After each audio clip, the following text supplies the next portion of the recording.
আমরা যে জায়গায় মাহফিলে যাই, যাবার পরে কান পড়া শুরু হয়। কান পড়া, জোরে বলেন কি পড়া? একজন এদিক থেকে এসে বলে, হুজুর রাজনীতির কোনো বক্তব্য দিবেন না। আবার আর একজন এদিক থেকে এসে বলে, হুজুর কোন দলের বিরুদ্ধে কোনো কথা বলবেন না। এমনকি আজকে যে আপনাদের মাহফিলে এসেছি, অনেকেই বলেছে, হুজুর যেহেতু দেশের পরিবেশ পরিস্থিতি ভালো না, হিসেব করেই কথা বলা দরকার। কথা কি বুঝতে পেরেছেন? আচ্ছা চিৎকার করে বলেন তো দেখি, এটাকে কোনো রাজনীতির সমাবেশ, কোন দলীয় সমাবেশ? এটা কিসের সমাবেশ?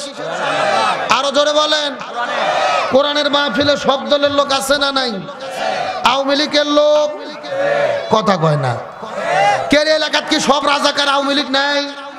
তাহলে জোরে বলেন আওয়ামী লীগের লোক, বিএনপির লোক, 2-4টা যুদ্ধ অপরাধী জামাতের লোক, চরমোনাইয়ের মুরিদ, তাবলীগ, এখন সব দলের লোক যেই মাহফিলে আছে, ওই মাহফিলে যদি আমি দলীয় বক্তব্য দেই, আমাকে আপনারা যেতে দেবেন? এখন যদি আমি আওয়ামী লীগের বিরুদ্ধে ওয়াজ করি, আওয়ামী লীগের এক ভাই যদি এই পাশ থেকে আসে এক ভূত মারে। আবার যদি বিএনপির বিরুদ্ধে ওয়াজ করি, বিএনপির এক ভাই যদি এই পাশ থেকে আসে আর এক ভূত মারে, আমি ছোট বক্তা ঘুতোঘুতি করতে কুপকাত। কথা কোন ঠিক কিনা? সুতরাং কোরআনের মাহফিলে দলীয় রাজনীতির কোনো বক্তব্য হবে, তবে কোরআনের মধ্যে যেই বক্তব্য আছে সেটা আমাকে বলতেই হবে। নবীর জীবনের মধ্যে যে আদর্শের কথা আছে সেটা আমাকে বলতেই হবে। এখন নবীর কথা শুনতে গিয়ে, রসুলের আদর্শের কথা শুনতে গিয়ে, কোরআনের কথা শুনতে গিয়ে আপনার শরীরে যদি চুলকনি শুরু হয়, মনে করতে হবে আপনার ভেতরে অ্যালার্জি ব্যারাম আছে। কথা বলেন ঠিক কিনা? সুতরাং কোরআনের মাহফিল এসেছে, কোরআনের হক কথা বলবো। আমি প্রধান বক্তা, আমার মন গড়া কোনো বক্তব্য হবে না, সভাপতির মন মতো বক্তব্য হবে না, প্রধান অতিথির মন মতো বক্তব্য হবে না, কমিটির মন মতো বক্তব্য হবে না। বক্তব্য হবে কোরআন থেকে, রসুলের সুন্নাহ থেকে। সুতরাং কোরআন সুন্নাহর হক কথা বলবো, হক পথে চলবো। প্রয়োজনে কোরআনের কথা শুনতে গিয়ে, কোরআনের কথা মানতে গিয়ে, কোরআনের পথে চলতে গিয়ে নিজের জীবনের সর্বোচ্চ বিলিয়ে দেব। কোনো বাতিলের কাছে মাথা নত করব না। কারা কারা রাজি আছেন দুটি হাত আল্লাহকে তুলে দেখা।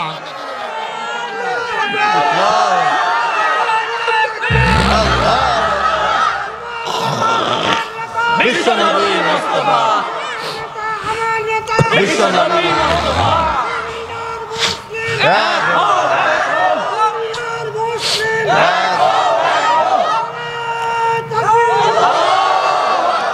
আলহামদুলিল্লাহ বলেন।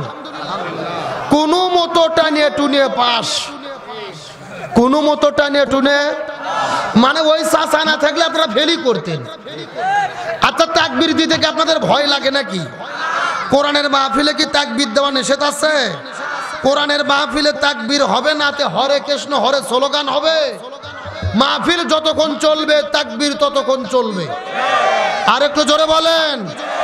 এ বাংলাদেশের মুসলমান, আজকে আমরা জাগিয়ে জাগিয়ে ঘুম পাড়ার কারণে এই বাংলাদেশে নাস্তিক মুরতাদ বেঈমানেরা ষড়যন্ত্র করতে করতে নতুন করে শিক্ষানীতি প্রণয়ন করার নাম দিয়ে বাংলার জমিনে যেই শিক্ষানীতি প্রণয়ন করা হয়েছে, এই শিক্ষা ব্যবস্থার ভেতরে তারা ইসলাম বিদ্বেষী যেই লেখাগুলো ঢুকে দিয়েছে, এটা যদি প্রতিষ্ঠিত হয়ে যায়, আগামী 10 বছর পরে আপনার সন্তান আমার সন্তান এমনিতেই নাস্তিক হয়ে যাবে। আর একটু জোরে বলেন। আমার ভাইরা, আমি দায়িত্ব নিয়ে কথাগুলো বলতেছি। নতুন করে যে শিক্ষানীতি প্রণয়ন করা হয়েছে, তার 6ষ্ঠ এবং 7ম শ্রেণীর বইয়ের ভেতরে এই নাস্তিক জাফর ইকবালের নেতৃত্বে এই শিক্ষানীতি প্রণয়ন কমিটি ঢুকে দিয়েছে। আমরা মানুষ, তারা বলতেছে মানুষকে আল্লাহ সৃষ্টি করে নাই, মানুষ সৃষ্টি হয়েছে বানর থেকে। আরো জোরে বলেন। এখন চিৎকার করে বলেন তো আমাদেরকে সৃষ্টি করেছেন কে? আরো জোরে বলেন। দলিল কোরআনে আছে না নাই?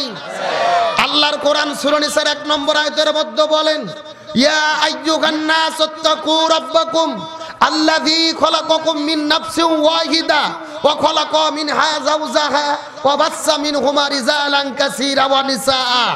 আল্লাহ তাআলা ডাকতে বলেন, হে পৃথিবীর মানুষেরা, ওই আল্লাহকে ভয় করো যিনি তোমাদের পিতা হযরত আদম আলাইহিস সালামকে সৃষ্টি করেছে, তার থেকে তার স্ত্রী হাওয়াকে সৃষ্টি করেছে এবং তাদের দুজনের মাধ্যমে গোটা পৃথিবীর সমস্ত মানুষকে সৃষ্টি করেছে। এখান থেকে কি বোঝা গেল? আমাদেরকে সৃষ্টি করেছেন কে? আরো ধরে বলেন। আল্লাহর কোরআন বলেন, ওমা খলাকতুল জিন্না ওয়াল ইনসা ইল্লা লিয়াবুদুন, আমি পৃথিবীতে মানুষ এবং জিনকে সৃষ্টি করেছি আমার ইবাদত করার জন্য। এখান থেকেও কি বোঝা গেল? আমাদেরকে সৃষ্টি করেছেন কে? আল্লাহর কোরআন বলেন, ওয়াইদ ক্বালা রাব্বুকা লিল মালাইকাতি ইন্নী জাইলুন ফিল আরদি খলিফা, আমি হযরত আদম আলাইহিস সালামকে খলিফা হিসেবে পৃথিবীতে প্রেরণ করেছি। তার এবং তার স্ত্রীর মধ্য থেকে গোটা পৃথিবীর সমস্ত মানুষকে সৃষ্টি করেছি। এখান থেকেও কি বোঝা গেল? আমাদেরকে সৃষ্টি করেছেন কে? এই রকম ভাবে এক নয় দুই নয়, কোরআনুল কারীমের অন্তত 100 আয়াতি কারিমার ভেতরে আল্লাহ সরাসরি মানব সৃষ্টির রহস্য উদ্ঘাটন করে পরিষ্কার করে দিয়েছেন। আল্লাহ বললেন আমাদেরকে তিনি সৃষ্টি করেছেন, আর বাংলাদেশের কথিত নাস্তিকেরা বলতেছে আমাদেরকে বানর সৃষ্টি করেছে। আপনারা কারটা বিশ্বাস করবেন? আরো জোরে বলেন। আমাদের পিতা হলো হযরত ইব্রাহিম আলাইহিস সালাম, আমাদের পিতা হযরত আদম আলাইহিস সালাম। আমরা আদমের সন্তান, ইব্রাহিমের সন্তান। কোন মুসলমানের বাচ্চারা বানরের সন্তান হতে পারে না। একমাত্র বানরের বাচ্চারাই বলতে পারে যে মানুষ বানর থেকে তৈরি হয়েছে।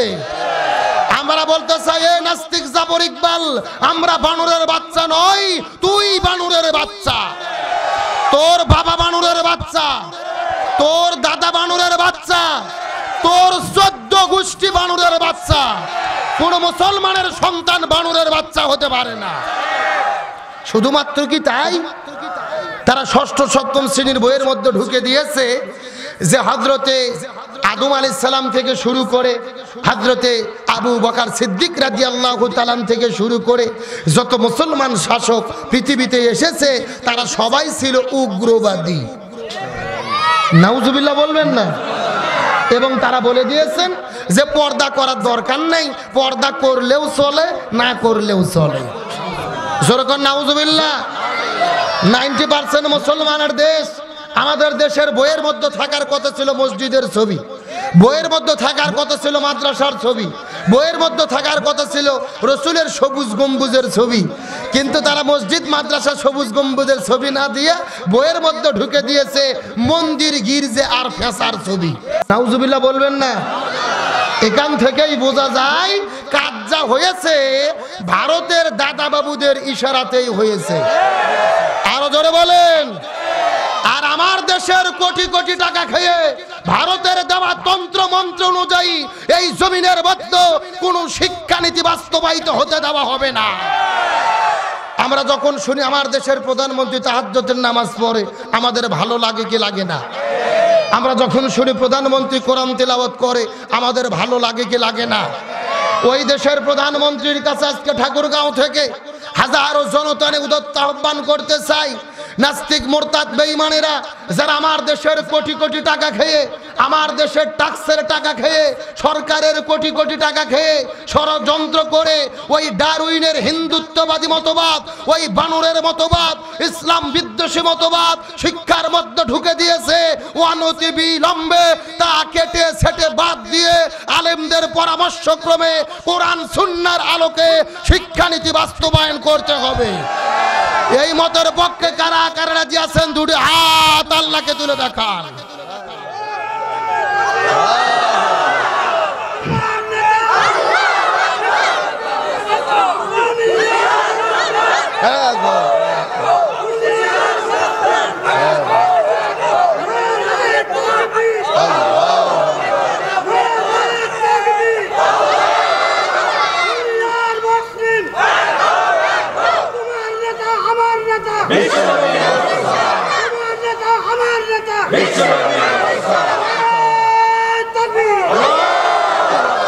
আলহামদুলিল্লাহ বলেন।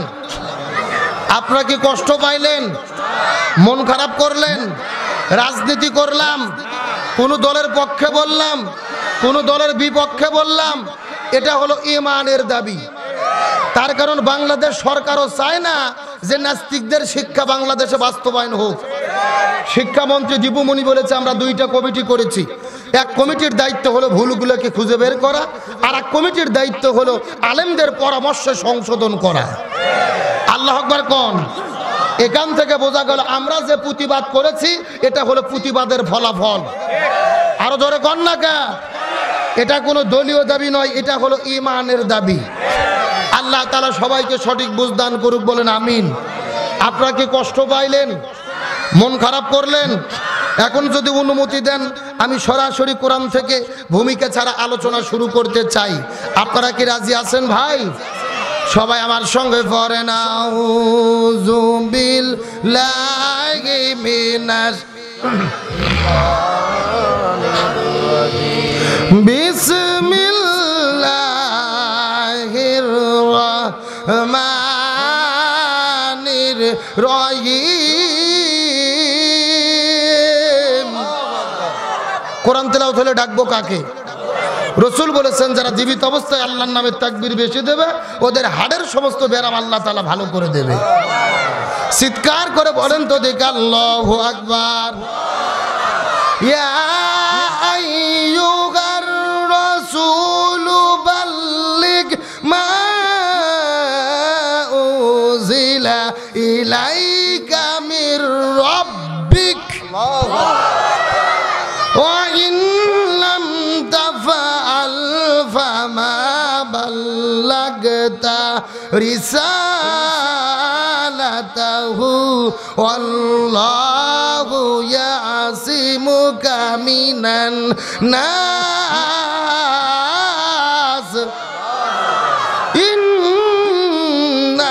ইন্নাল্লাহা লা ইয়াহদিল কওমাল কাফিরিন। সূরা মায়দা 6 নম্বর পারার 18 নম্বর পৃষ্ঠার 10 নম্বর লাইন 67 নম্বর আয়াতে কারিমা।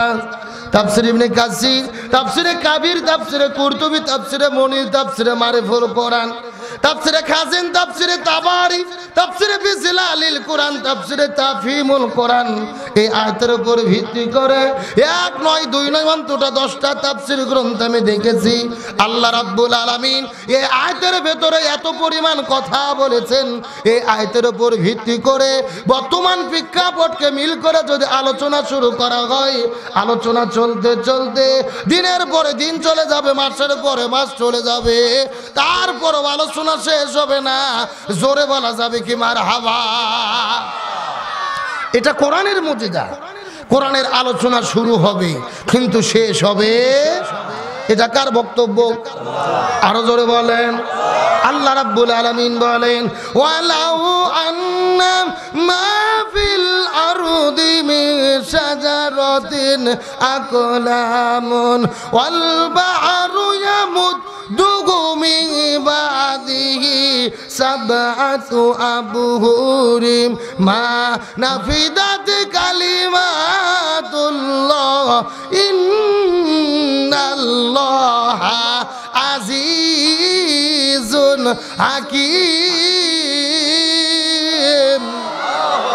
সূরা লোকমান 21 নম্বর পারার 12 নম্বর পৃষ্ঠার 13 নম্বর লাইন 27 নম্বর আয়াতে কারিমা। তাফসীর ইবনে কাসির থেকে বলতেছি আল্লাহ রাব্বুল আলামিন বলে পৃথিবীর মানুষেরা ভালো করে বোঝার চেষ্টা করো। আমি তোমাদেরকে যে কোরআন দান করেছি এই কোরআনের যদি তোমরা একটা শব্দের ব্যাখ্যা করতে চাও চিৎকার করে বলেন তো দেখি কয়টা শব্দ? আরো জোরে। জোর হলো না। আল্লাহ তাআলা চ্যালেঞ্জ করে বলেন যদি তোমরা একটা শব্দের ব্যাখ্যা করতে চাও।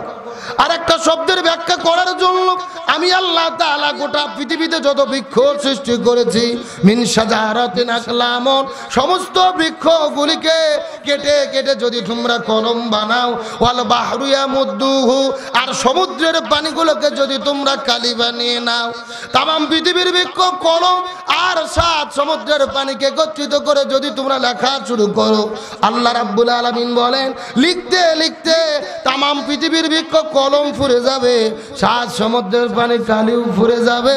তারপর কোরআনের একটা শব্দের ব্যাখ্যা লিখে কখনোই শেষ করা যাবে না।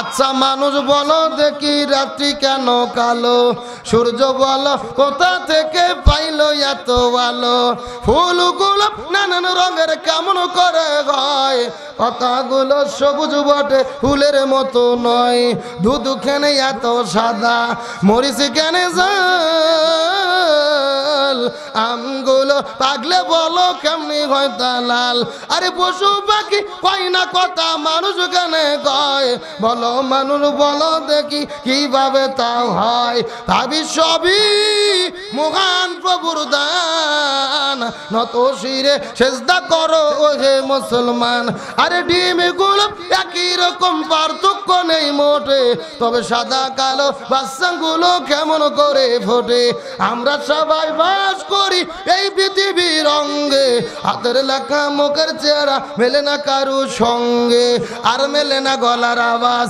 আঙুলগুলোর টিপ, আল্লাহ তাআলা একজন আছেন প্রমাণ হলো ঠিক, চিৎকার করে বলেন মারহাবা, জোরে লা ইলাহা লা ইলাহা ইল্লাল্লাহ, লা ইলাহা লা ইলাহা ইল্লাল্লাহ মুহাম্মাদুর রাসূলুল্লাহ, সকলে পড়ি সাল্লাল্লাহু। তাম পৃথিবীর বৃক্ষকে কলম বানিয়ে 7 সমুদ্রের পানিকে কালি বানিয়ে লিখলেও কোরআনের একটা শব্দের ব্যাখ্যা লিখে শেষ করা যাবে। আমি সে কোরআন থেকে একটা আয়াতে কারিমা তিলাওয়াত করেছি, সর্বোচ্চ 40 থেকে 50 মিনিট আলোচনা হবে। আলোচনা কি শেষ করা সম্ভব হবে? যদিও সম্ভব নয়, তারপর আয়াতের উপর ভিত্তি করে বর্তমান প্রেক্ষাপটকে মিল করে যতটুকু আলোচনা জানা শোনা এবং আমল করা অতীব জরুরি, ততটুকু আলোচনা এই গুনাহগারের মুখ থেকে যেন আল্লাহ বের করে দেয়। সকলে বলেন আমিন, আরো জোরে বলেন আমিন। তার আগে আপনাদের কাছে আমি একটা প্রশ্ন করতে চাই, আমার কথা কি বুঝতে কোনো সমস্যা হচ্ছে, কোনো কষ্ট হচ্ছে? বাংলাদেশের কিন্তু এমন কিছু জেলা আছে যে জেলার ভাষাগুলো বোঝা যায় না, যেমন সিলেট, চিটাগাং, নোয়াখালী, কক্সবাজার আছে না নাই? আমি গত 4 বছর আগে মাহফিলে গিয়েছিলাম ভাইজান, সিলেট বিভাগের হবিগঞ্জ জেলা, জোরে বলেন কোন জেলা? ওখানে যাওয়ার পরে এইরকম একটা চাচা আমার কাছে এসে বলতেছে, হুজুর আপনি কিতা খাইতা, এ গু খাইতা না ও গু খাইতা, সাদা গু খাইতা না কালা গু খাইতা, শুকনা গু খাইতা না ভিজে গু খাইতা। আমি চিন্তা করলাম খেরে আমি কি ঢাকা থেকে গু খাওয়ার জন্য আসলাম? আমি বললাম আমি গু খাইতাম না, তোদের গু তোরাই খাগা। তখন শিক্ষিত একটা ছেলে এসে বলতেছে, হুজুর আসলে আপনি তো বুঝতে পারেননি, আমাদের এখানে তো গু মানে গু না, গু মানে হলো এইটা। আমার কাছে 2 ধরনের মিষ্টি নিয়ে এসেছে, একটা হলো সাদা মিষ্টি আর একটা হলো কালো মিষ্টি। আপনারা কি মিষ্টি চেনেন? এ গোল্লা চেনেন না? গোল্লা একটা হলো সাদা গোল্লা আর একটা হলো কালো গোল্লা। এদের বলা দরকার ছিল, হুজুর আপনি এটা খাবেন না ওটা খাবেন, সাদাটা খাবেন না কালোটা খাবেন, শুকনাটা খাবেন না ভিজাটা খাবেন।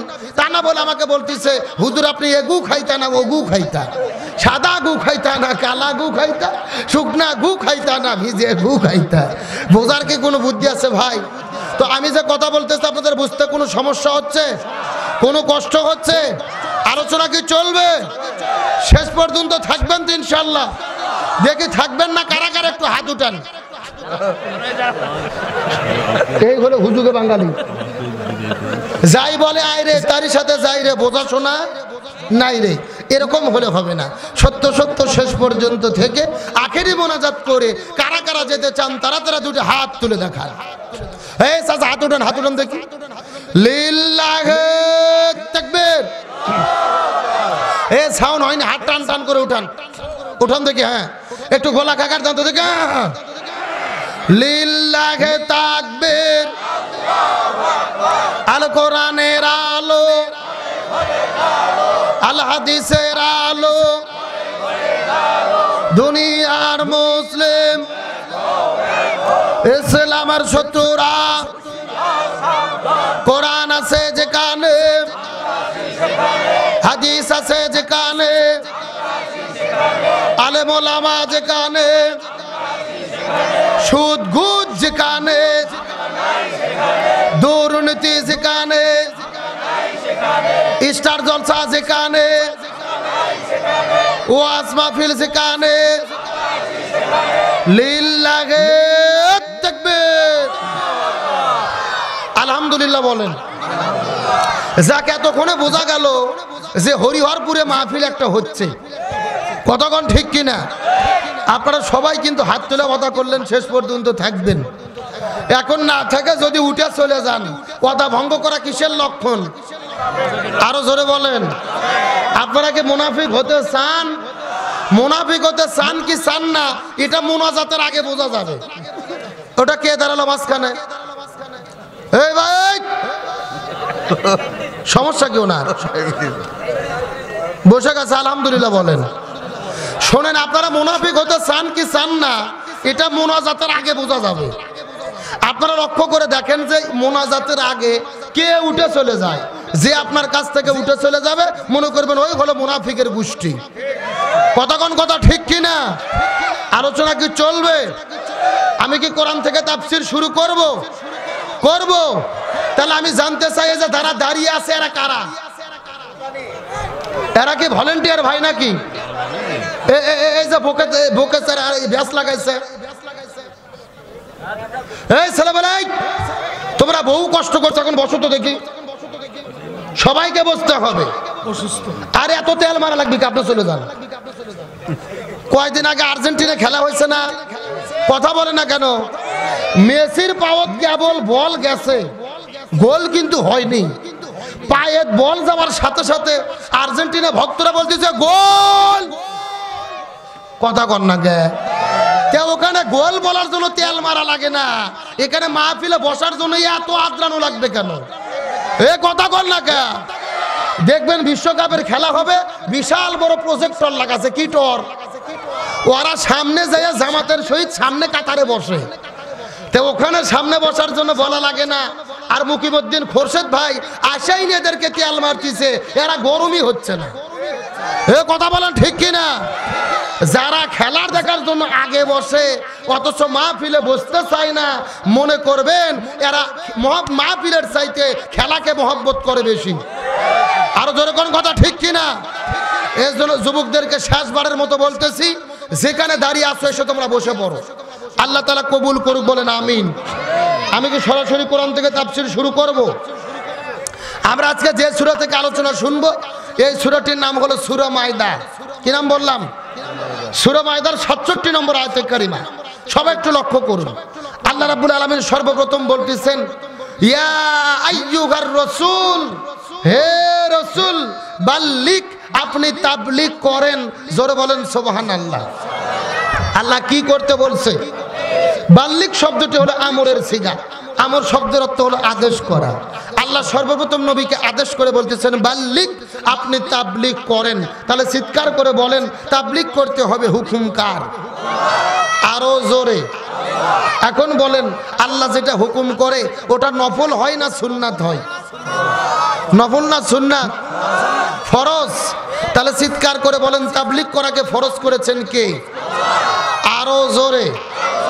এখন বলেন, বাংলাদেশে তাবলীগ নামে একটা দল আছে না নাই? আছে। এখন বুঝে শুনে বলেন, তাবলীগ কি শুধু এই তাবলীগ দলের উপরে করা ফরজ, নাকি গোটা পৃথিবীর সব মুসলমানদের উপরে করা ফরজ? খুব ভালো করে বোঝার চেষ্টা করবেন। প্রথম 2 মিনিট যদি না বোঝেন, পুরো আলোচনা বোঝার কোনো বুদ্ধি। রাসূল বলতেছেন, আল্লাহ আপনি তো তাবলীগ করতে বললেন, বিভাগটা আরেকটু কমান না, বাইরে খাচ্ছে কথা, একটু কমান। হ্যাঁ, কথা ক্লিয়ার করেন।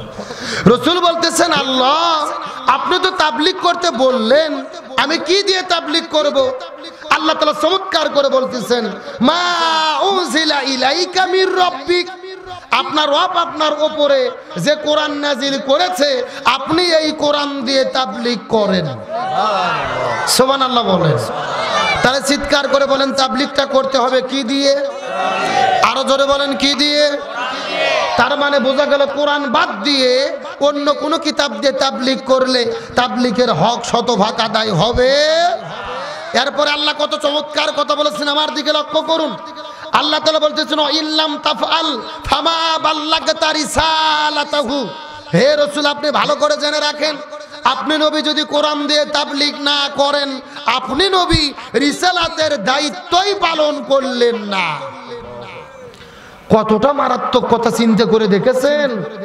স্বয়ং আমাদের নবীও যদি কোরআন দিয়ে তাবলীগ না করতো, নবীর রিসালাতের দায়িত্ব পালন হতো। শেষ কথাটা ভালো করে বোঝার চেষ্টা করেন। আল্লাহ তাআলা বলতেছেন আল্লাহু ইয়াসিমুকা মিনান নাস।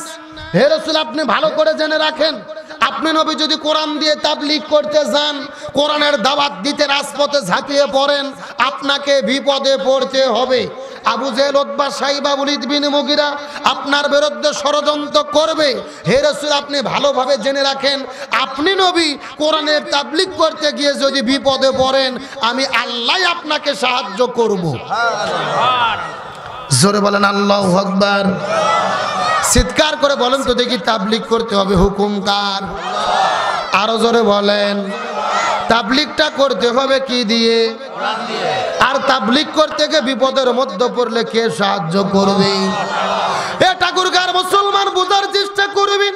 আমি কিন্তু আপনাদের ভেতরে আজকে দীর্ঘক্ষণ আলোচনা করব না, মাত্র কয়েক মিনিটের ভেতরে আমি আপনাদেরকে একটা মেসেজ দিয়ে চলে যাব, তাবলীগটা কেমনে করা লাগবে, আর তাবলীগ করতে গিয়ে বিপদের মধ্যে পড়লে আল্লাহ কেমনে সাহায্য করবে। ভালো করে বোঝার চেষ্টা করেন। আমার নবীজির ওপরে আল্লাহ যখন কোরআনটা নাজিল করে দিল, আমার নবীজি কোরআনের দাওয়াত দেওয়ার জন্য রাজপথে ঝাঁপিয়ে পড়ল। আবু জেহেল, উতবা, সাইবা, ওলীদ বিন মুগীরা যেখানেই নবী কোরআনের কথা বলে, ওই কাফেরের বাচ্চারা ওই জায়গার মধ্যে যেয়ে বাধা দেয়। যেখানে এই কোরআনের কথা বলে, ওই জায়গার মধ্যে যেয়ে হট্টগোল তৈরি করে।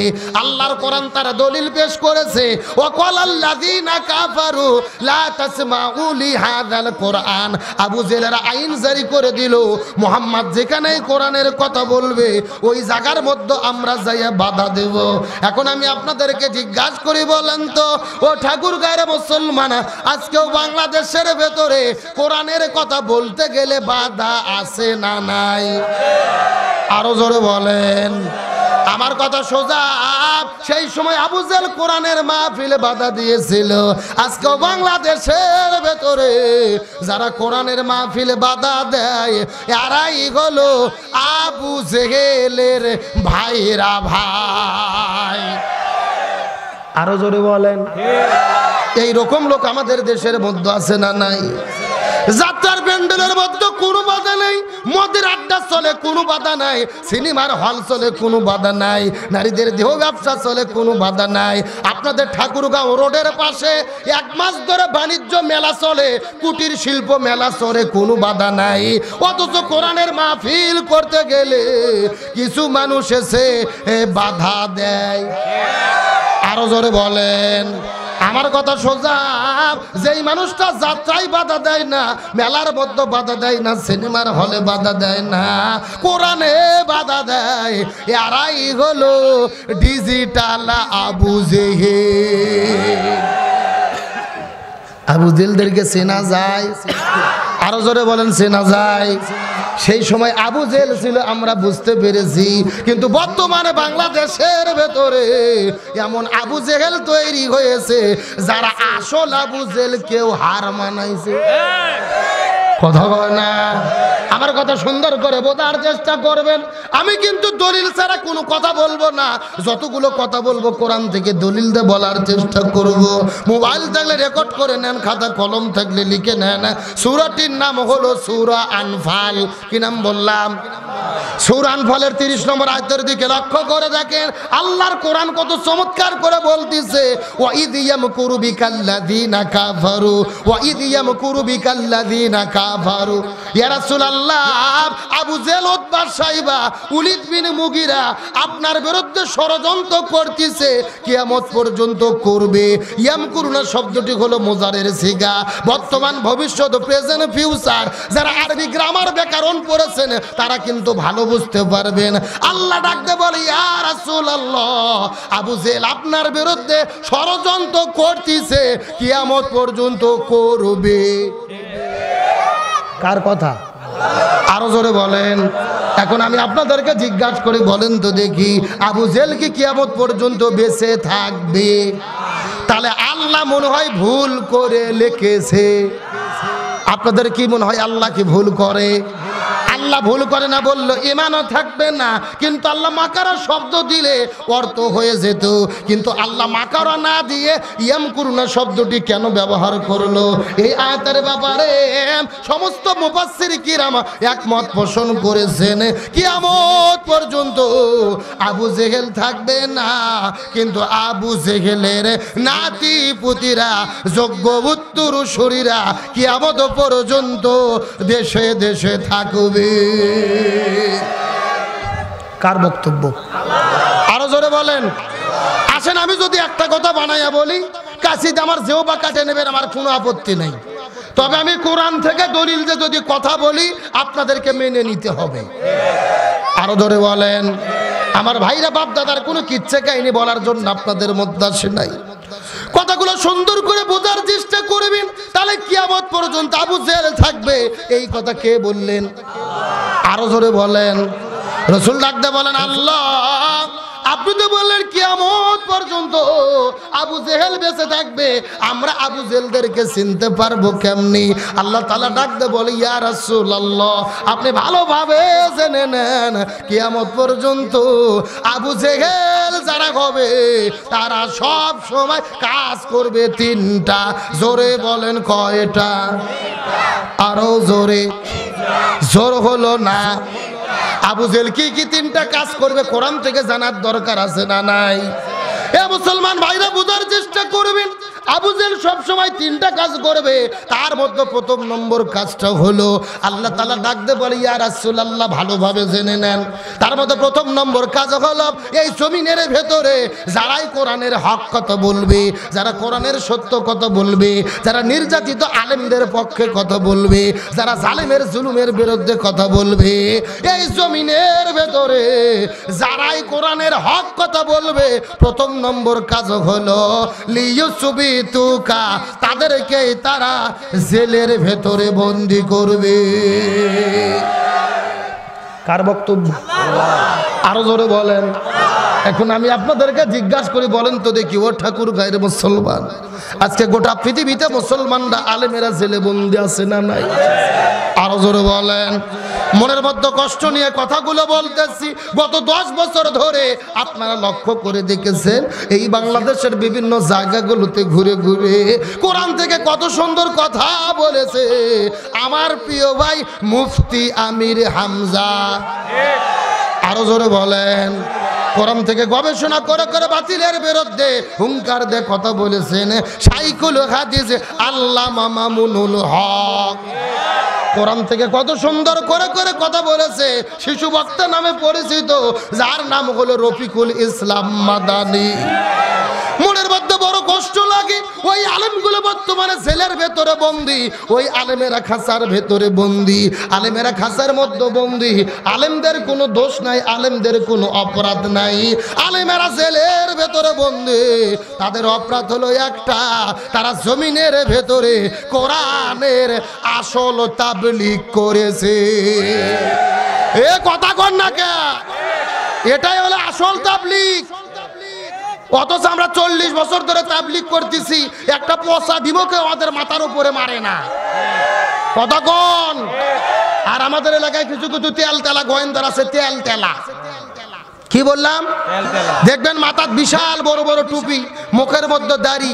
আপনাদের ওই বাজারে যাইয়া রোডের ধার দিয়ে চায়ের দোকানে বসে চা খাইয়া পান একটা মুখের মধ্যে যে বুড়ো লোকের ভূত দিয়ে খায়, আর বলি আমার কোনো বিপদ নাই। তোর তো বিপদ থাকবি না, তুই তো শয়তানের খালাতো ভাই, তুই যে বাতিলের পাঁচাটা গোলাম। আমার নবী দিনের দাওয়াত দিতে গিয়ে বিপদে পড়ে, তোমার কোনো বিপদ হয় না। তুমি কি নবীর চাইতে বড় আল্লাহর ওলি? একেবারে সোজা কথা। যেই দাওয়াতে বাধা নাই ওই দাওয়াতে কোরআন নাই, যেই দাওয়াতে বাধা নাই ওই দাওয়াতে নবীর আদর্শ নাই। আর বাংলাদেশে যারা জেলে বন্দী এরাই আসল তাবলীগ করেছে। আমার ভাইরা কথাগুলো ভালো করে বোঝার চেষ্টা করবেন। মনের মধ্যে কষ্ট নিয়ে কথাগুলো বলতেছি। এই বাংলাদেশের মুফতি আমির হামজা ভাইয়ের কথা বললাম, কত মাহফিলে একই সঙ্গে দুই ভাই আমরা আলোচনা করেছি। আমার ভাইটা জেলের মধ্যে বন্দী, বছরের পর বছর পার হয়ে যায়, কি অপরাধ কি দোষ তাকে ছেড়ে দেওয়া হয় না। সে কত না কষ্টের মধ্যে দিন যাপন করতেছে। আপনারা সবাই ফেসবুক, ইন্টারনেটের, ইউটিউবের মধ্যে দেখেছেন আল্লাহ রাব্বুল আলামিন আমাকে একটা মাত্র পুত্র সন্তান দান করেছে। গত 2 মাস আগে আমার সন্তানটা হঠাৎ করে অসুস্থ হয়ে গেল। 104 ডিগ্রি জ্বর, কিছুক্ষণ হুঁশ অবস্থায় থাকে, আবার কিছুক্ষণ বেহুশ হয়ে যায়। আমার সন্তানটাকে হসপিটালের মধ্যে ভর্তি করাইলাম। সেদিন আমার মাহফিল ছিল যশোর জেলার ভেতরে।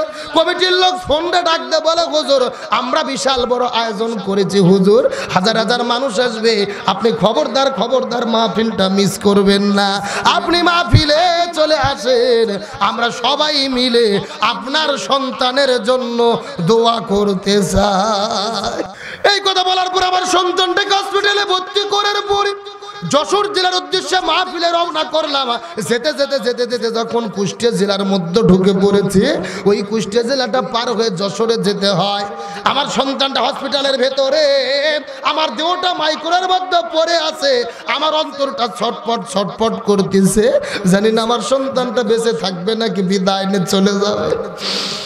কান্না করতে করতে মাহফিলের দিকে রওনা করলাম। ওই প্রাইভেট কারের ভেতরে কষ্ট নিয়ে মনের মধ্যে বেতনে যখন মাহফিলে চলে যায়, প্রাইভেট কারটা যেতে যেতে যেতে যেতে যখন কুষ্টিয়া জেলার মধ্যে ঢুকে পড়লো, আমি রামজা ভাইয়ের বাড়ির কাছে যখন চলে গেছে, আমার মনের মধ্যে একটা প্রশ্ন মনে হলো, আমার সন্তানটা হসপিটালের মধ্যে ভর্তি আছে, এই জন্য যদি আমার অন্তরের মধ্যে এত কষ্ট লাগে, যে আলেমগুলো জেলের ভেতরে বন্দি বছরের পর বছর যায়, তারপরও ঘরের মধ্যে ফেরে না, ওই আলেমদের বাবা মার অন্তরে এই রকমই কষ্ট লাগে কি লাগে না?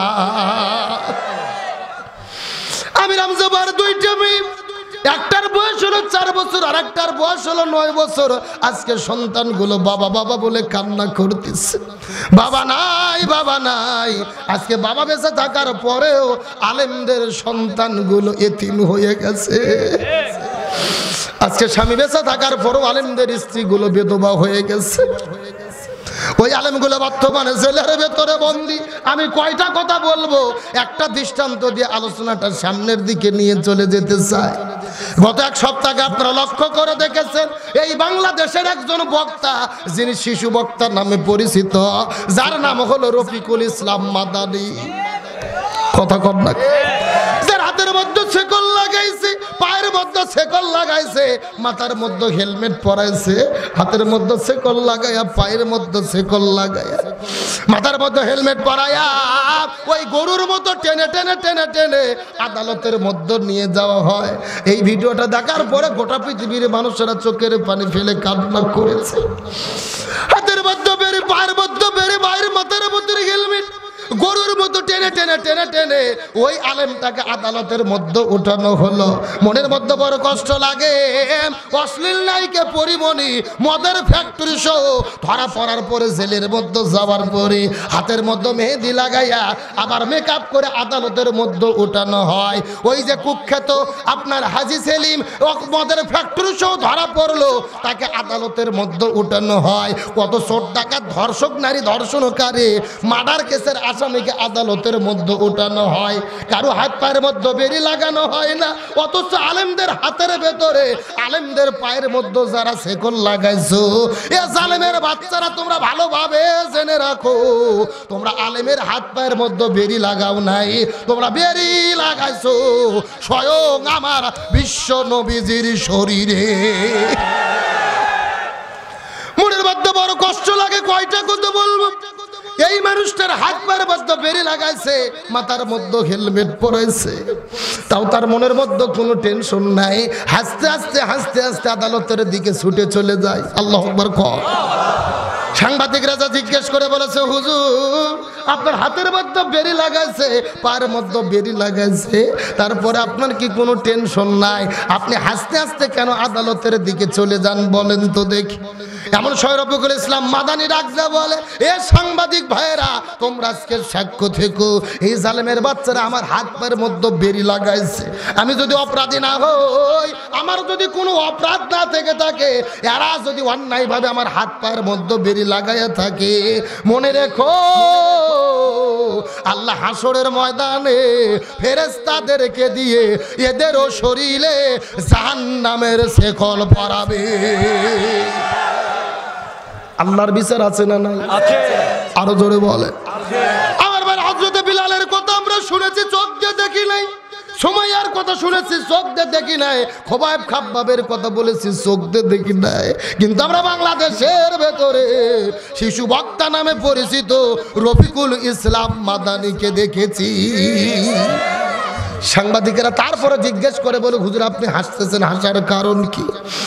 এমন সময় সে আস্তে আস্তে বলে, আমাকে জেলের মধ্যে ঢুকাইছে, আমাকে হাতের মধ্যে শেকল লাগাইছে, পায়ের মধ্যে শেকল লাগাইছে।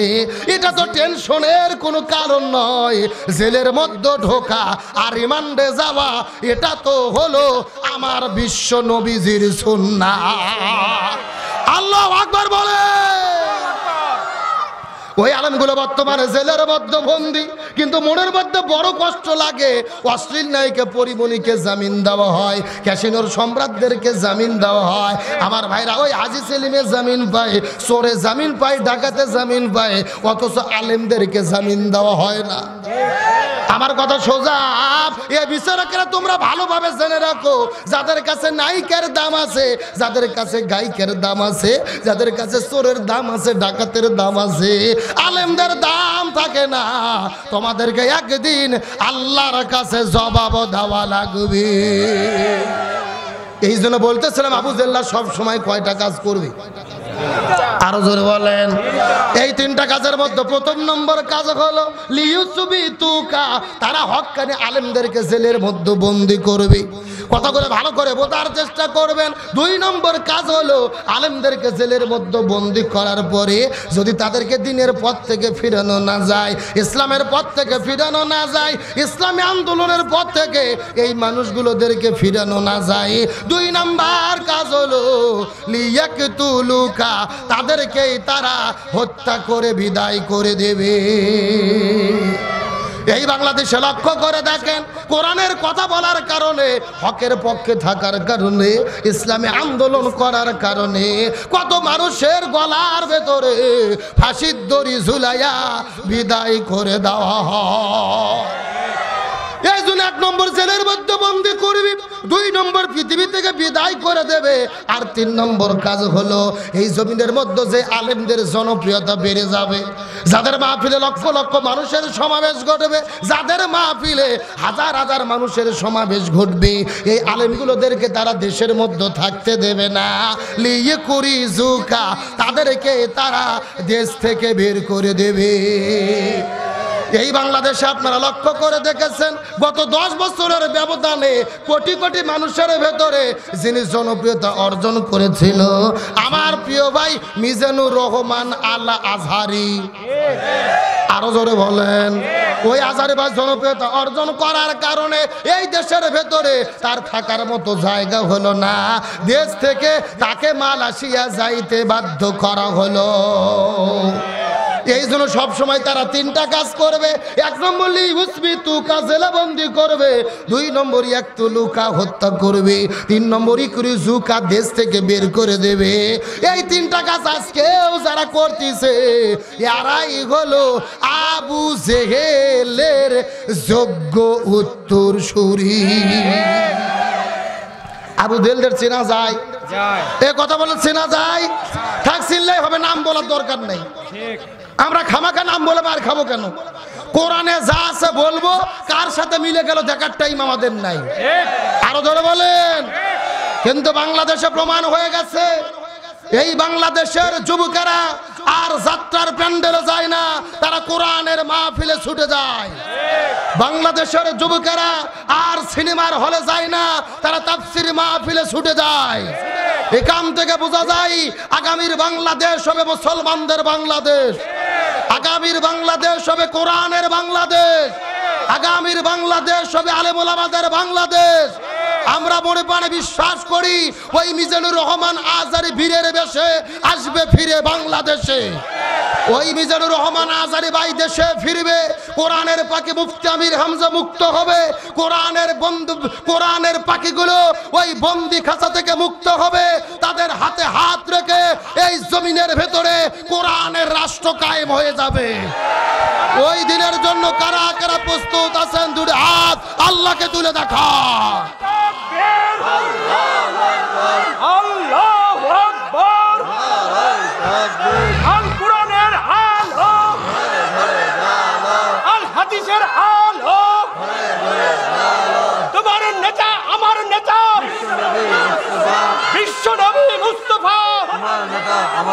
নারায়ে তাকবীর। আমার ভাইরা হাত নামান, মন খারাপ করলেন, কষ্ট পাইলেন, কিন্তু ষড়যন্ত্র যতই করা হোক না কেন সাহায্য করবে কে? মিজানুর রহমান আজহারী ভাইকে তারা দেশ ছাড়া করেছে। আজহারী ভাইয়ের কি সম্মান কমে গেছে? না। কথা বলেন, কমে গেছে? আপনারা গত 2 দিন আগের ঘটনা দেখেছেন। মালয়েশিয়ার একজন বিখ্যাত ইসলামিক স্কলার, যার নাম হলো ওস্তাদ এবিট লিউ। যুবকেরা কথা বলো না কেন? মিজানুর রহমান আজহারী ভাইকে তার বাসায় দাওয়াত দিয়েছে, দুপুরে খাওয়া দাওয়া করাইছে। শুধু খাওয়া নয়, সাথে একটা আইফোন গিফট করেছে। জোরে বলেন আল্লাহু আকবার। একটা আইফোন উপহার দিয়েছে মিজানুর রহমান আজহারী ভাইকে। যেই মানুষকে মানুষ বুকে টেনে নেয়, ওস্তাদ এবিট লিউ বলেছে, আমার সৌভাগ্য বাংলাদেশের সবচেয়ে জনপ্রিয় ইসলামিক স্কলার আজহারী আমার বাসায় এসেছে। জোরে বলেন আল্লাহু আকবার। ওই দেশের মানুষেরা যাকে কাছে পেয়ে সৌভাগ্যবান মনে করে, আর আমরা সেই কোরআনের খাদেমদেরকে, বাংলাদেশের গর্ব সূর্য সন্তানদেরকে আমরা দেশ থেকে বের করে দেই। কথা কন না কে? গোটা পৃথিবীর লোক যাদেরকে সম্মান করে, আমরা তাদেরকে দেশ থেকে কি করি? আপনারা জানেন আজহারী ভাই গত 6 মাস আগে ডক্টরেট ডিগ্রি অর্জন করেছে মালয়েশিয়া ইসলামিক ইউনিভার্সিটি থেকে। এমনকি আজকে আমি দেখলাম এই মিজানুর রহমান আজহারীকে নিয়ে গোটা পৃথিবীর মুসলমান দেশগুলোর একটা সংগঠন, যার নাম হলো ওআইসি। এই ওআইসি থেকে আজহারী ভাইয়ের জীবনের উপরে তার একটা ডকুমেন্ট তৈরি করে গোটা পৃথিবীতে ছড়িয়ে দিচ্ছে। আল্লাহু আকবার বলেন। যে মিজানুর রহমান আজহারী ভাই কিভাবে সফল হলো, কোটি কোটি মানুষের অন্তরে কিভাবে জনপ্রিয়তা অর্জন করলো, গোটা পৃথিবীর মুসলমানদেরকে জানানোর জন্য ওআইসি দায়িত্ব নিয়ে তার উপরে একটা ইংরেজি ভাষায় ডকুমেন্ট তৈরি করে গোটা পৃথিবীতে ছড়িয়ে দিচ্ছে। যেই মানুষটার সম্মান করতেছে গোটা পৃথিবীর 200 কোটি মুসলমান, অথচ আমরা এতই হতভাগা, আমরাই তাকে সম্মান করতে পারলাম না। কথা বলে না কেন? গত শুক্রবার তিনি মালয়েশিয়ার একটা বিশাল বড় মসজিদে ইংরেজি ভাষায় যে লেকচার দিয়েছেন, ইংরেজি ভাষায় যে খুতবা দিয়েছেন, এই খুতবাটা গোটা পৃথিবীতে ছড়িয়ে গেছে। এই যে আমরা খুতবা দেই, ওয়াজ করি, বাংলাদেশের লোক বোঝে, ভারতের লোক কিছু লোক বোঝে, আর গোটা পৃথিবীর লোক বোঝে না, হা করেছে তোকে বাংলা ভাষা বোঝে না। অথচ আজহারী ভাই ইংরেজিতে যেই লেকচার দেয়, এটা শুধু মুসলমান নয়, ইহুদি খ্রিস্টানরা পর্যন্ত আজহারী ভাইয়ের বক্তব্য নিয়ে রিসার্চ করা শুরু করেছে। আল্লাহু আকবার বলেন। এই উস্তাদ এবিট লিউ তাকে বুকের মধ্যে জড়িয়ে ধরেছে। এই ভিডিওটা দেখলে আমাদের কলিজায় শান্তি লাগে কি লাগে না? হে যুবকেরা কথা বল, লাগে কি লাগে না? এই দৃশ্য দেখার পরে গোটা পৃথিবীর মুসলমানের আনন্দিত হয়েছে। আমরা বলতে চাই, এ আজহারী ভাই, তোমাকে আমরা সেলুট করি। আমাদের ভাই, আজ হোক কাল হোক বীরের বেশে তুমি বাংলাদেশে ফিরবে ইনশাআল্লাহ। ওই আজহারী ভাই মাহফিলে আসবে, আবার আমরা তার মাহফিলে যাব, কোরআনের তাফসীর শুনবো ইনশাআল্লাহ। আর তোমরা ভালো আলেমদেরকে সম্মান দিতে পারো আর না পারো, আল্লাহ যাকে সম্মানিত করে তাকে কেউ অপমানিত করতে পারবে না। তার বাস্তব প্রমাণ উস্তাদ এবিট লিউ, ওই দেশের একজন ইসলামিক স্কলার, যিনি এবার বিশ্ব ইজতেমাতে বাংলাদেশে এসেছিল। হাজার হাজার গরিব দুঃখী মানুষদেরকে নিজে রান্না করে নিজের হাত দিয়ে গরিব দুঃখীদেরকে খাওয়াইছে। এই উস্তাদ এবিট লিউ পতিতালয়ে গিয়ে গিয়ে মহিলাদেরকে দাওয়াত দিয়ে দিয়ে তাদেরকে দিনের পথে ফিরে এনেছে। হাজারো পথ ভোলা যুবক মদ খাই টেটু করে তাদের কাছে দিনের দাওয়াত দিয়ে দিনের পথে ফিরিয়ে এনেছে। ওই বিশ্ববিখ্যাত উস্তাদ এবিট লিউ আজহারী ভাইকে কাছে টেনে বলেছে, আমার জীবন ধন্য আপনাকে পেয়ে। সে আজহারীর মূল্য বুঝলো, আমরা বাংলাদেশের এতই মুসলমান তাকে মূল্য দিতে পারলাম না। তবে তোমরা যতই ষড়যন্ত্র করো, আজ হোক কাল হোক আজহারী ভাই সম্মানের বেশে, বীরের বেশে আমার দেশে ফিরবে ইনশাআল্লাহ। তাহলে বুঝতে পারলাম কোরআনের পক্ষে থাকলে ষড়যন্ত্র আছে না নাই, বিপদ আছে না নাই। কিন্তু বাংলাদেশে সবাইকে বিপদে পড়ছে। বাংলাদেশে ভণ্ড পীর আছে না নাই? এ কথা কন না কে? বর্তমানে বাংলাদেশে 48,000 পীর। জোরে বলেন কত হাজার? আরে 48,000 পীরের মধ্যে অধিকাংশ পীর হলো ভণ্ড পীর। কথা কন না কে? আমি হক্কানি পীরের বিরুদ্ধে কোনো বক্তব্য দেই না, তার কারণ হক্কানি পীর বাংলাদেশে আসে বিদায় সৌদি আরব থেকে ইসলাম বাংলাদেশে এসেছে। কিন্তু একটা কথা মনে রাখবেন, যেই জিনিস যত খাঁটি তার ভেজাল তত বেশি। বাংলাদেশে তো বাবার অভাব নাই। দয়াল বাবা, কেল্লা বাবা, ফতে বাবা, গরিব বাবা, মিসকিন বাবা, আলু বাবা, পটল বাবা, মূলো বাবা, ওরে বাবা। এখন আবার নতুন করে আমাদের বগুড়াতে বেরোছে গাঞ্জা বাবা। জোরে কোন কি বাবা? মানে বাবা মাঝখানে বসে তুই মুড়িদের চতুর্দিকে বসে বসে গাঞ্জা ভরে ভরে কলকি ধরে ধরে টান মারতিছে আর গান গাচ্ছে, ধরো কলকি মারো টান, গাঞ্জা বাবা রাসে কান, মহিরা গেলে সঙ্গে কিছুই যাবে না। আছে না নাই? ধরো কলকি মারো টান, গাঞ্জা বাবা রাসে কান, মহিরা গেলে সঙ্গে কিছুই যাবে না। সাথে সাথে সাইড দিক থেকে আর একজন বলতিছে, ইল বাবা। কি বাবা? ইল বাবাকে মরে দেখ, তোদের বাটাম ফাটাবে। কথা কর না কে? আবার কিছু কিছু পীরের মুরিদ আছে ভাই, এরা জেকের করতে করতে বাঁশ ধরে মাথার নাপ দিয়ে ওঠে। আছে না নাই? ওদের পিসাব যখন ওয়াজ করে মাইক্রোফোন পর্যন্ত সিটে ফেলে দেয়। এদের লাফালাফি দেখে আবার কিছু বাউল শিল্পীরা গান বের করেছে। আমি কি বলবো? কথা বলেন, বলবো? এত লাফাস কেন রে তোরা, এত লাফাস কেন, এত লাফাস কেন রে তোরা, এত লাফাস কেন? লাফায়া খোদারে পাইলে আগে পাইতো ব্যাং। কথা কর না কে? যদিও কথাটা শুনতে খারাপ লাগতেছে, কিন্তু কথার ভেতরে বাস্তবতা আছে না নাই? এরা আবার মাঝে মধ্যে গান গায়, কি রহমান কাতিবিন রোজগার সরের দিন, মওলার কাছে যদি করে অভিযোগ, আমি বলবো দুনিয়ায় ছিলাম ন্যাংটা বাবার লোক। কি বাবা? ন্যাংটা বাবা, ন্যাংটা বাবা, বাস্তব বলতেছি।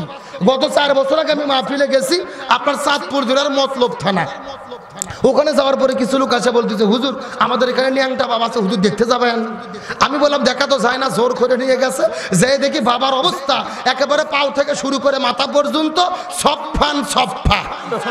কথা কি বোঝা যায়? মানে অফিস আদালত স্টেশন সব বার করা। আমি তখন দেখে বলতেছে নাউজুবিল্লাহ। সাথে সাথে একটা মুরিদ বলতেছে, নাউজুবিল্লাহ বলবেন না হুজুর, বাবার ভেতরে মাল আছে হুজুর। কি আছে? আমি বললাম কেরে পাগলা, মাল যাচ্ছে, ও মাল তো দেখাই যাচ্ছে, ওই মাল তো সবার মধ্যে আছে, নতুন কি মাল আছে ওটা দেখা। এ কথা কর না কে? এই সমস্ত সিটার বাটপারদেরকে জুতো পিটা করে দেশ ছাড়া করা দরকার। তার কারণে এদের কারণে মানুষের ঈমান আকীদা নষ্ট হয়ে যাচ্ছে।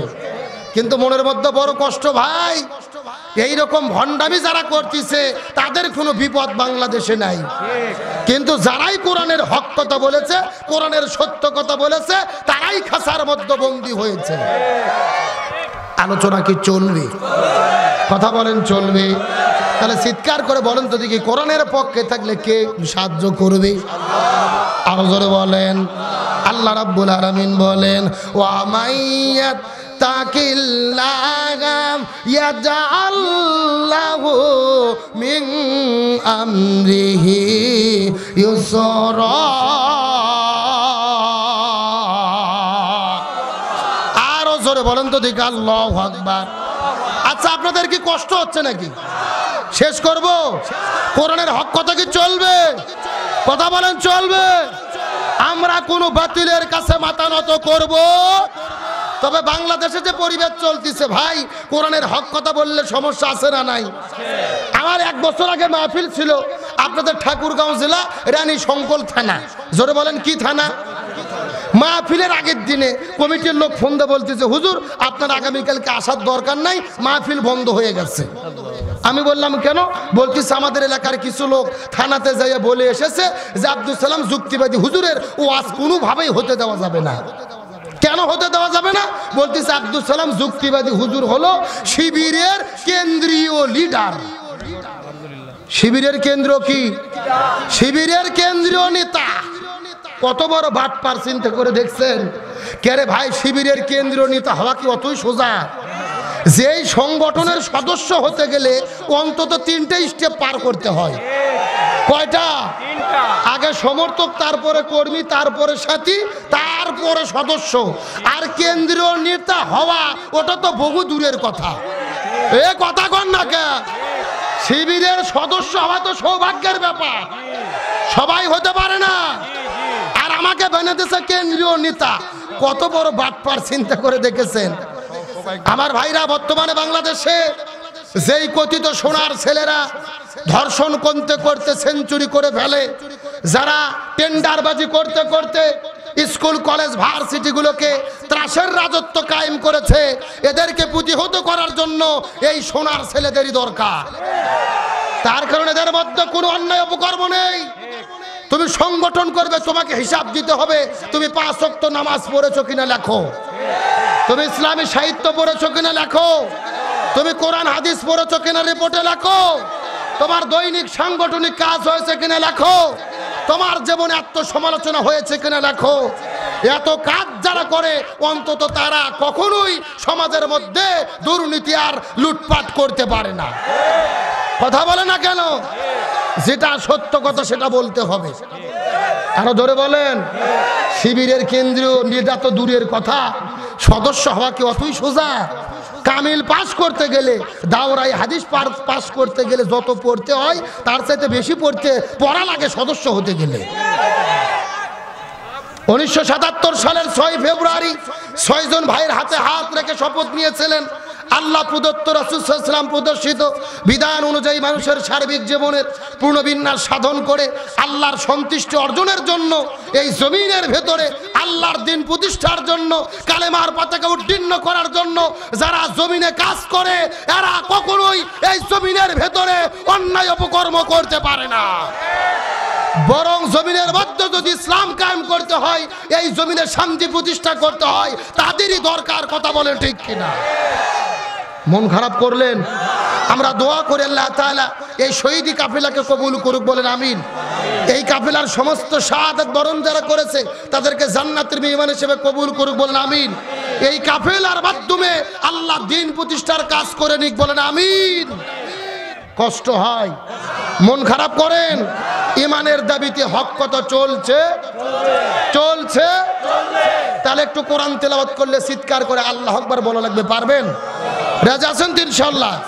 তাহলে বলেন তো দেখি ইমানদার ব্যক্তিদেরকে কে সাহায্য করবে?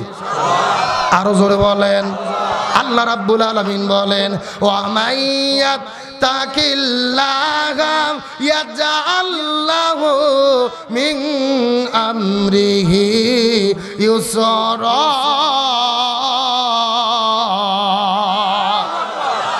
আল্লাহ রাব্বুল আলামিন বলে, এ পৃথিবীর মানুষেরা তোমরা ভালো করে বোঝার চেষ্টা করো, ভালো করে জানার চেষ্টা করো। তোমাদের মনের মধ্যে যদি আল্লাহর ঈমান থাকে আর তোমরা যদি একমাত্র আল্লাহকে ভয় করো, তোমাদের কোনো টেনশন নাই, তোমাদের কোনো ভয় নাই। ঈমানদার ব্যক্তি যারা হবে আল্লাহই তাদেরকে হেফাজত করবে। এ ঠাকুরগার মুসলমান বোঝার চেষ্টা করবেন। আমি কিন্তু আপনাদের ভেতরে আজকে দীর্ঘক্ষণ আলোচনা করব না, তবে আলেমদেরকে আল্লাহ কেমন সম্মান করে এই বিষয়টা বুঝে আপনাদের মধ্য থেকে বিদায় নিয়ে চলে যাওয়ার চেষ্টা করব। আল্লামা খাজা কুতুবউদ্দিন আলবেক আল কাকি রহমতুল্লাহ আলাইহি যেদিন পৃথিবী থেকে বিদায় নিয়ে চলে যাবেন, তার মৃত্যুর পূর্বে সমস্ত ছাত্রদেরকে ডাকতে বলে, এ ছাত্ররা, আমি পৃথিবী থেকে বিদায় নিয়ে চলে যাব, তবে আমার মৃত্যুর পরে কোনো জানাজা পড়ার কোনো দরকার নাই। আল্লাহু আকবার।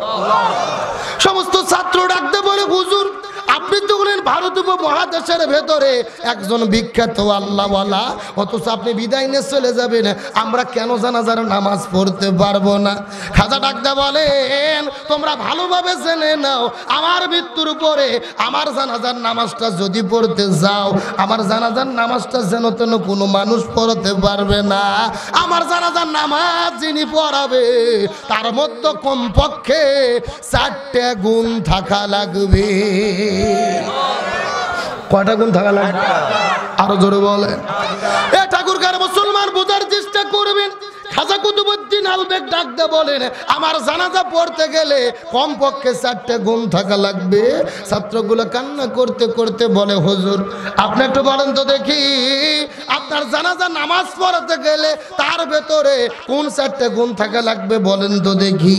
এমন সময় খাজা ডাকতে বলে, এ ছাত্ররা রে, আমার জানাজা যিনি পড়াবেন তার মধ্যে 4টে গুণ থাকা লাগবে।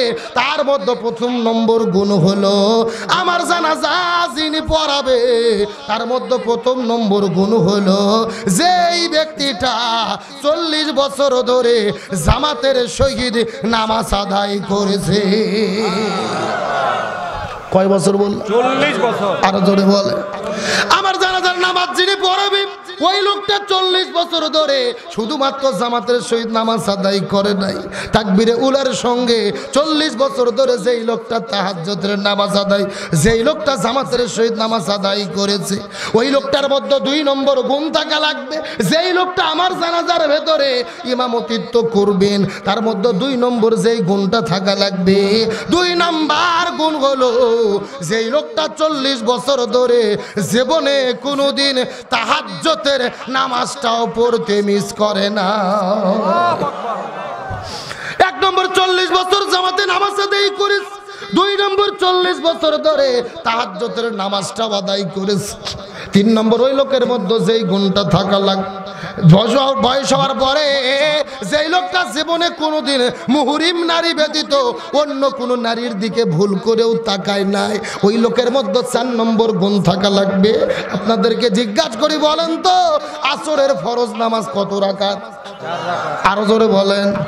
এই 4 রাকাত নামাজের আগে আরো 4 রাকাত নামাজ আছে, যেগুলো কি? আরো জোরে বলেন। খাজা ডাকদা বলে আমার জানাজার নামাজ যিনি পড়াবে তার মধ্যে 4 নম্বর যেই গুণটা থাকা লাগবে, যেই লোকটা জীবনে কোনোদিন আসরের ফরজের আগে 4 রাকাত সুন্নাত নামাজটাও ছাড়ে না। এই 4টা গুণার মানুষ যদি পাওয়া যায় আমার জানাজার নামাজটা দেবা, নতবা জানাজার নামাজটা দেওয়ার দরকার নাই।